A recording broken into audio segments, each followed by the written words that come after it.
جی عتیق چودھری صاحب، کیا کہیں گے آپ جنرل صاحب کے موقف پہ؟ بھارتی سپونسر دہشت گرد پاکستان میں عدم استحکام چاہتے ہیں، اور یہ جو اتنا بڑا اٹیک ہوا اور اس پہ جو ہے اتنے لوگوں کی جان گئی، سیکیورٹی جو ہے تھریٹ سامنے نظر آیا، اس کے پیچھے بھارت ہے، کیا کہیں گے عتیق چودھری صاحب اس پہ؟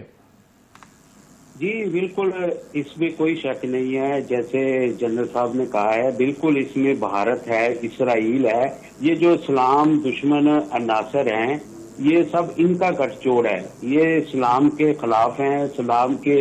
جو ہمارے جو دوست ہیں، جو ادھر رہنے والے لوگ ہیں، ہمارے پاکستانی ہیں، ان کو استعمال کر رہے ہیں۔ یہ ان کو بھی چاہیے کہ ہم ایک اتحاد، ایک متحدہ قوم بن کے کریں، ہم ان کے ہاتھ پہ کٹ پتلی نہ بنیں۔ جیسے انہوں نے جنرل صاحب نے یہ کہا ہے کہ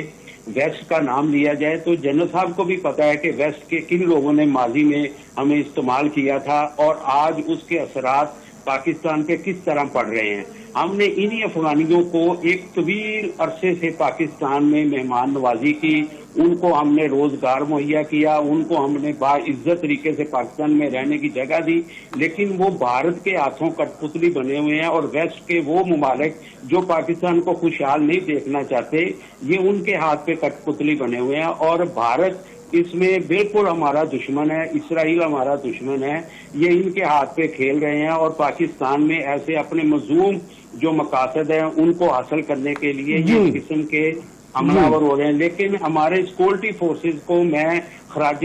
تحسین پیش کرتا ہوں کہ جس طرح چند گھنٹوں میں انہوں نے یہ داعش کا جو پورا ایک نیٹ ورک تھا اس کو بے نقاب کیا، اس کا ماسٹر مائنڈ پکڑا، ان کے لواحقین کو پکڑا جس نے دہشت گردی کی تھی، جس نے خود کش حملہ کیا تھا۔